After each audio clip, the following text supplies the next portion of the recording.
Okay, now we're going to look at the second half of 17.3, and we're going to deal with weak acid, strong base titrations, and weak base, strong acid titrations.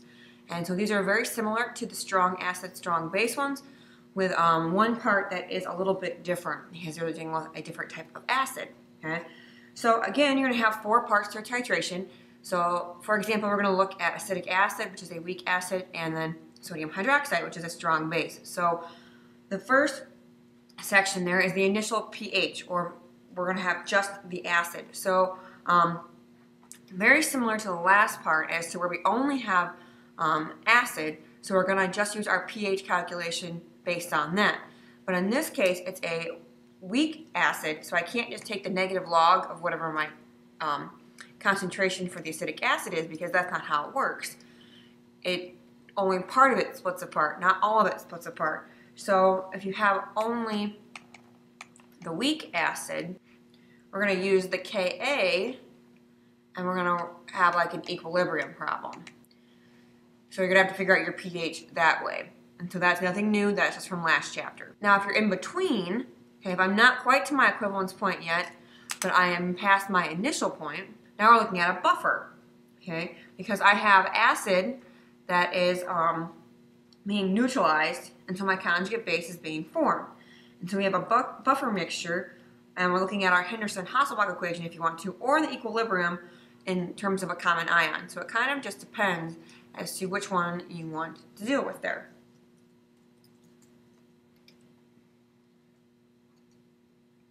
So if I look at an example here, if I have the acetic acid, so I'm going to have a mixture of my HC2H3O2.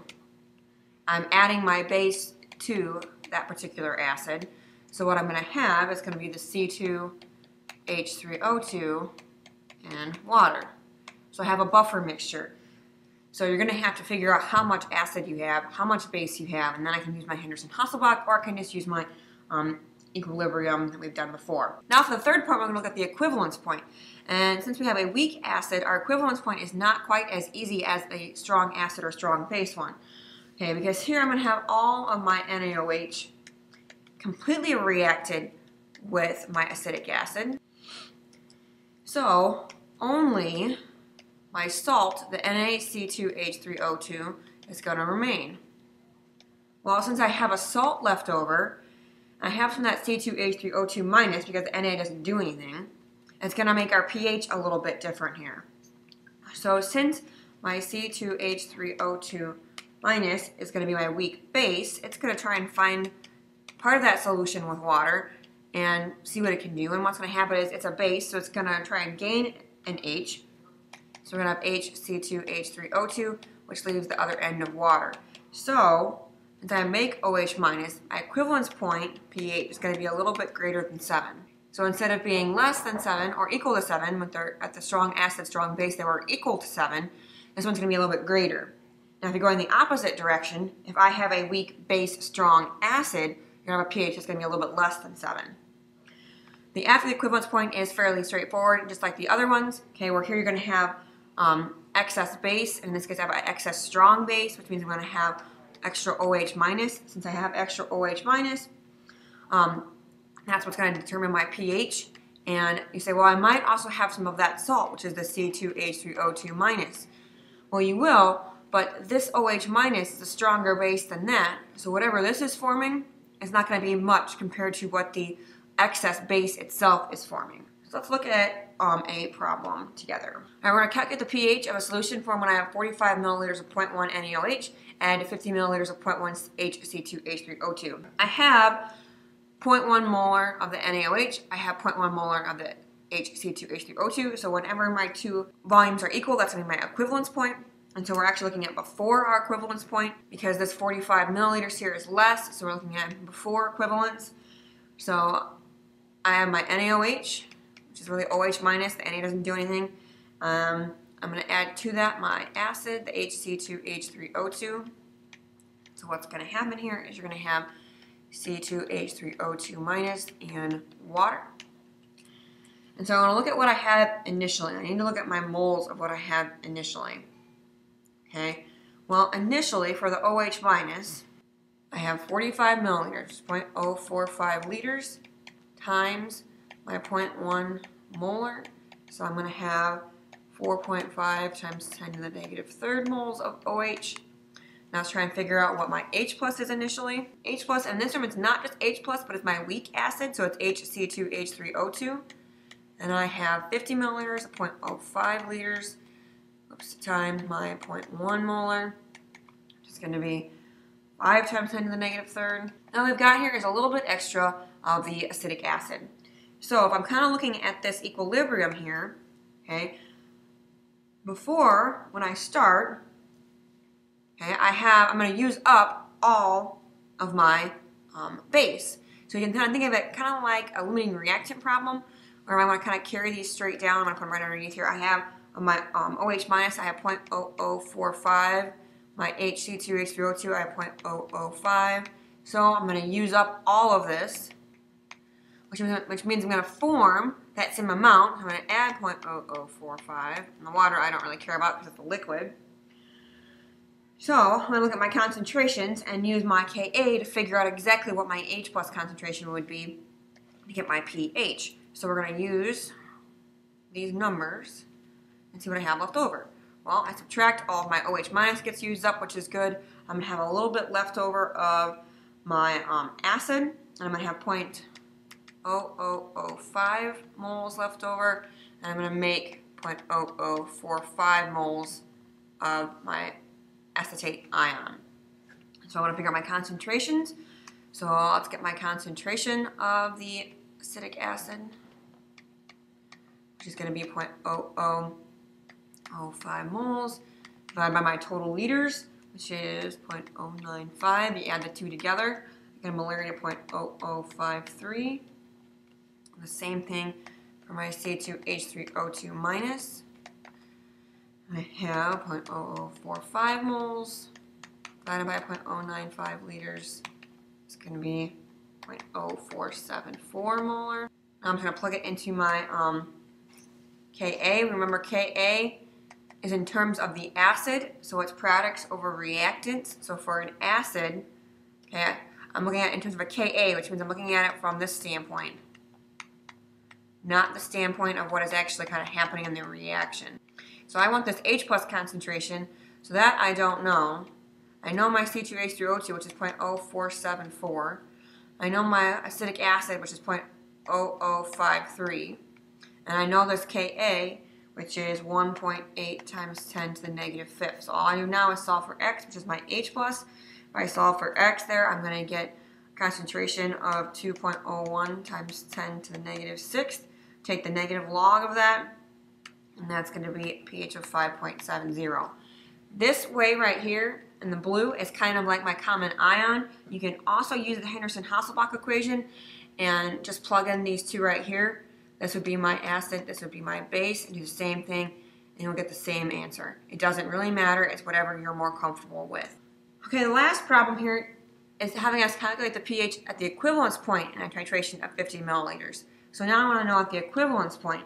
So that's where we're looking at all of my acetic acid has been used up, all of my NaOH has been used up, and the only thing you really have is my C2H3O2 minus, because everything gets used up. So I have the OH minus and the acetic acid, which are going to make C2H3O2 minus and water. Well, since at the equivalence, whatever I had of this gets used up, and that's at 0.005 moles we had before. We had 50 milliliters. I'm going to have 0.005 moles of that, which means I'm going to use up 0.005 moles. I'm going to use up 0.005 moles. I'm going to make 0.005 moles.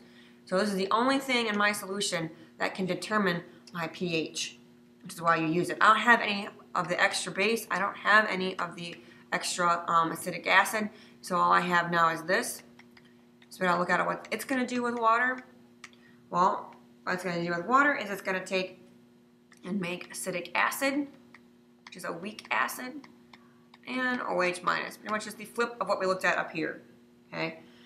Since we had 0.005 moles of this, I eventually want to get my OH minus concentration so that I can get a OH and then my pH. Okay. Well, I need a liters for this. So I divide it by my total liters. Well, at the equivalence point, I'm going to have 50 milliliters of each, which is 100. You're going to have 0.05 plus 0.05. That's going to be a concentration of 0.05 molar. So I've got a 0.05 molar concentration of this. I'll think of it in terms of equilibrium. Okay? If I have 0.05 moles of this, I don't care about water, we're going to shift to the right. So minus x, x, x. This is a Kb because it's acting as a base. Products over reactants. I'm going to have my OH minus concentration that I need, which is going to be times my acetic acid, and both of those are x. So I'm going to have x squared all over 0.05 minus x. Remember, we don't care about the minus x. I need my Kb. And in this case, Kb, I just figure out using my Ka. Remember, Kw is Ka times Kb. So I use the Ka from the previous problem. I'm going to figure out that my Kb is going to be 5.6 times 10 to the negative 10th. I solve for my x, and I should get 5.3 times 10 to the negative 6th. And that is my OH minus concentration, which means I need the negative log of that to get my OH, and then 15 minus that to get my pH. So my pH is going to be 8.72 because the pOH will be 5.2. You can also, again, use your Henderson-Hasselbalch. You just got to be careful when you do that one. I tend to use the common ion direction. Okay, the last few things are the difference between a weak acid, strong base, and strong acid, strong base. Okay, weak acids have a higher initial pH. Your rise is also smaller. Your equivalence point gets much harder to distinguish because the rise is smaller. And you're going to be greater than 7, again, at your equivalence point. So if we look at the picture that you have onto the right, and then I have down here at the bottom, notice how this would be a strong acid, the one here in red. The rise is huge. While the weaker the acid, meaning the Ka gets smaller, the smaller the rise, or the harder where it is to tell where your actual equivalence point is. Okay, so this is a stronger weak acid, and it looks similar to a strong acid, but the pH it starts at is much higher. The weaker the acid, the higher the pH that it starts at because it does not have as much H plus ion there. The next thing we're going to look at is your indicator choices for a weak acid, strong base. You really don't want to use phenolphthalein. It's really not a very good indicator most of the time. Methyl red is a much better one because your equivalence point here is going to be a little bit lower than it would for a strong acid, strong base, where it would normally be up here. So phenolphthalein, not a really good indicator for that. You're going to be past your equivalence point if you're dealing with something like that. Then the last thing is we're going to deal with titrations for polyprotic acids. When we look at polyprotic acids, those are going to have more than one H plus that they can lose, which means they're going to have multiple of these little equivalence points. Okay, and the number of ionizable hydrogens, meaning if I have H3PO4, I have 3 ionizable hydrogens, meaning 3 hydrogens that I can lose, means you're going to have 3 equivalence points. And here you're going to have this first one, the next one, and then this one. This first one, because this is a strong acid, so it's going to right away lose 1, so if my pH is really low. So really the first equivalence point is kind of like non-existent. It's just right when you start. So if I had 2 hydrogens to lose, you would just have 2 of those straight curves and over. And notice how the more base you add, the more basic the titration gets.